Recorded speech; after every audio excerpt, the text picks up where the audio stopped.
Hello everyone. अभी जैसे कि यूपीएससी 2026 का यूपीएससी 2000 यूपीएससी 2026 का जो प्रीलिम्स का एग्ज़ाम ख़त्म हुआ है, ठीक है। सबसे इम्पोर्टेंट चीज़ में क्या ऑब्जर्वेशन मिला है,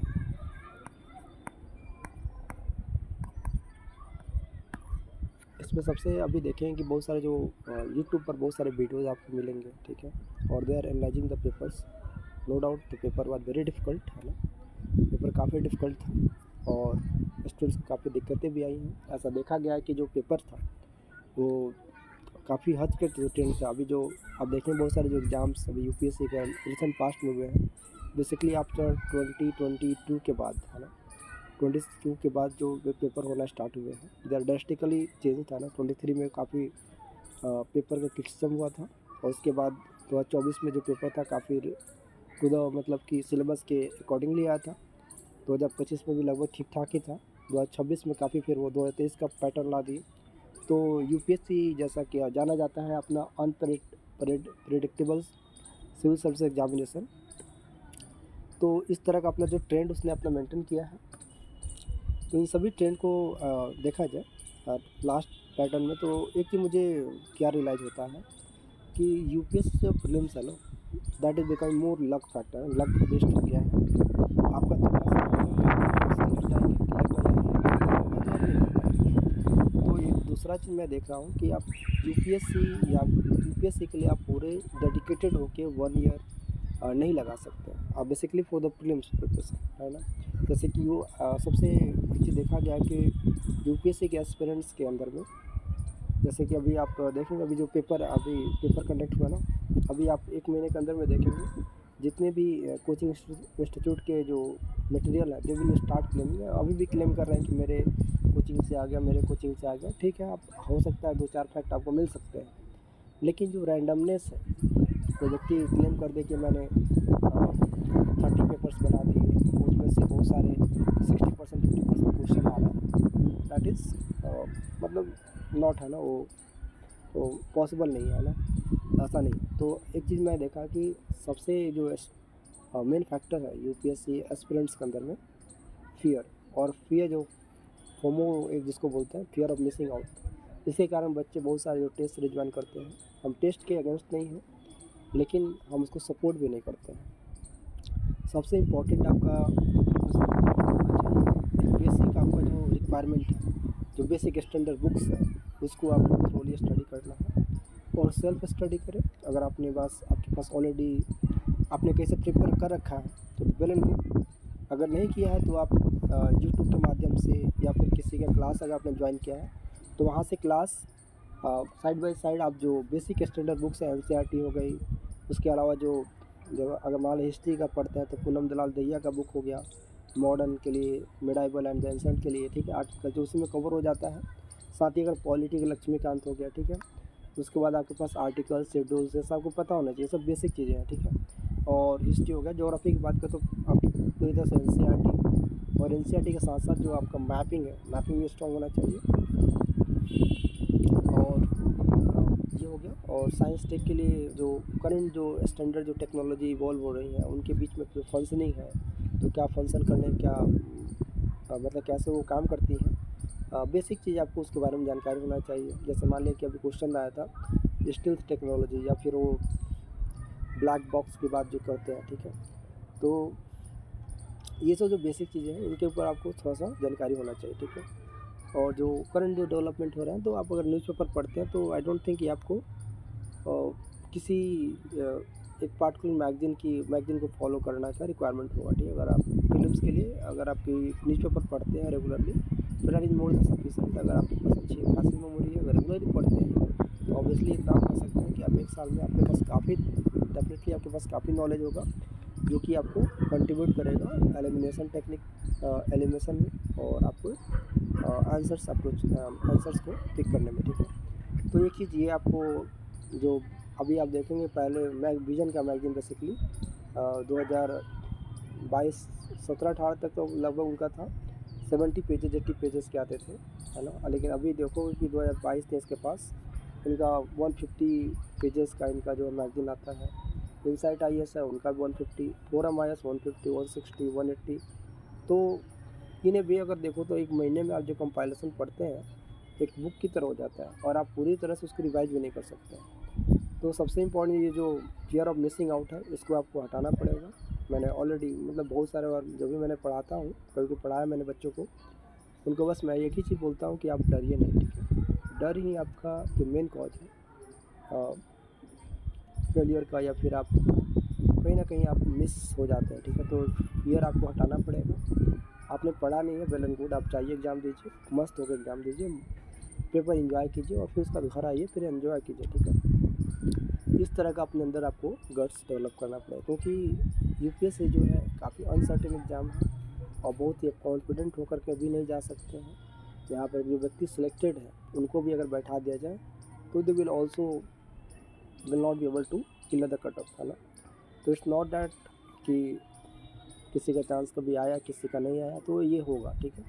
लेकिन अगर आप एक फुल टाइम डेडिकेटेड एस्पिरेंट हैं तो अभी हम आपको एक ही सलाह देंगे कि आप ये कर सकते हैं कि अपना जो फोकस है, अगर आपने सपोज करो कि आपने प्रिपरेशन स्टार्ट किया है तो आप 1-2 साल अटैम्प्ट दो, 2 साल अच्छे से प्रिपरेशन करो, ठीक है। 2 साल अच्छे से प्रिपरेशन करो, जो स्टैंडर्ड बुक्स मैंने बताया है उसको पढ़ें और उसके रिगार्डिंग उसके साथ साथ आप जो PYQs हैं उनको करें, उनको अपने से जो उनका सॉल्यूशन ढूंढें, विकिपीडिया से खुद खोजें, UPSC कैसे उसको ऑप्शंस पिकअप कर रही है, उनको वर्ड्स का जो एनालिटिकल है उसको स्टडी करें।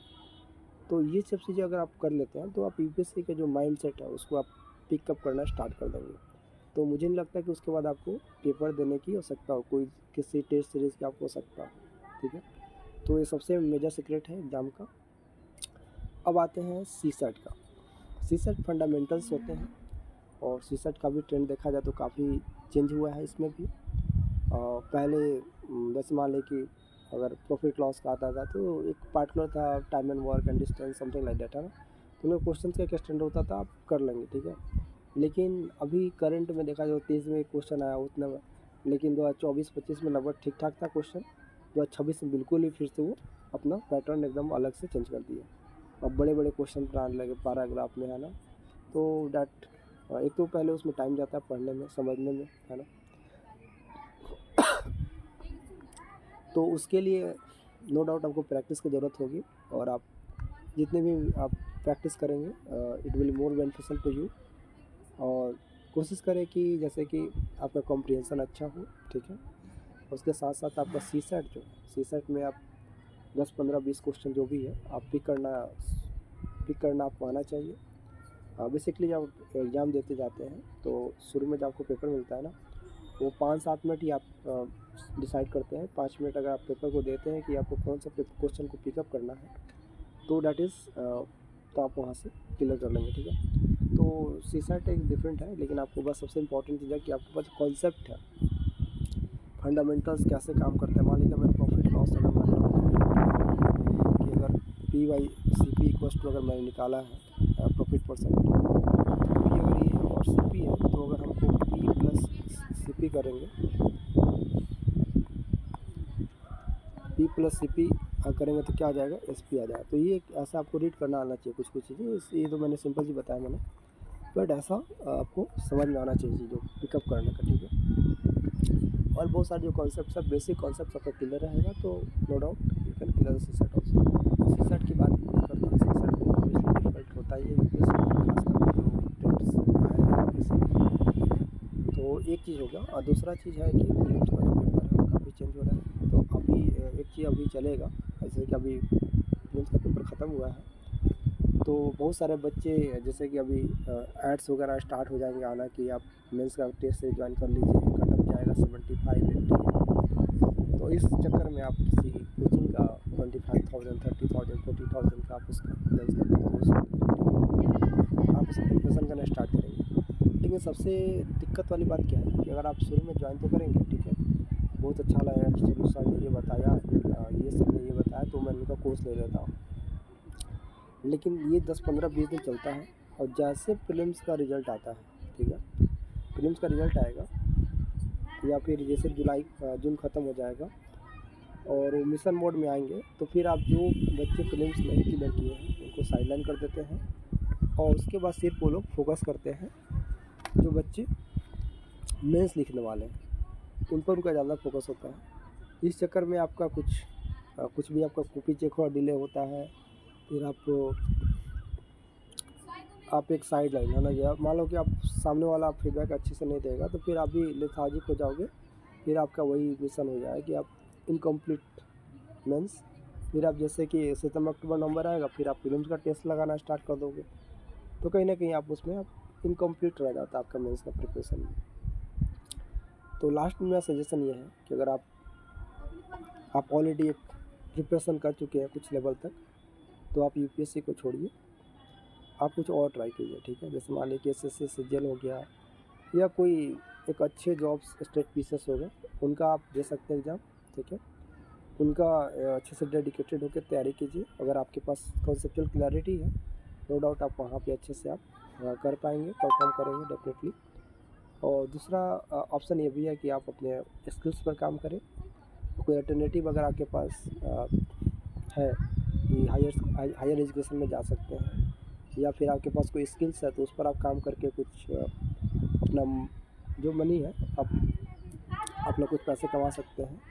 तो सेल्फ डिपेंडेंट बनने का, अपने स्किल्स पर काम करने का, कहीं अगर कोई स्मॉल वर्क भी मिलता है, जॉब मिलता है तो उसको भी करना स्टार्ट कीजिए। आप एक दिन में तो अंबानी नहीं बनेंगे या फिर एक दिन में आप सुंदर पिचाई नहीं बन सकते हैं, लेकिन over the period of time जो आपका स्किल्स एक्यूमुलेशन होगा ना तो दैट विल डेफिनेटली एक जैसे मान लो कि एक एस्पिरेंट है वो हमेशा अगर एस्पिरेंट के माइंड से सोचेगा तो जॉब नहीं करेगा। ठीक है, तो उसका पर्सनैलिटी लेवल क्या है, सिर्फ एक एस्पिरेंट की तरफ हो जाएगा। लेकिन जब आप प्रोफेशनल लाइफ में जाते हैं तो आप बाहर की चीज़ों को देखते हैं, सोसाइटी को समझते हैं और वहाँ से फिर आपको काफ़ी स्किल्स वहाँ से ही मिलती है। मान लीजिए कि मैंने ठेला वाले के पास गया, उसने कुछ इन्फॉर्मेशन बताया, मानो कि ये नहीं यूपीएससी का नहीं बताएगा लेकिन कुछ चीज़ें वो बताएगा।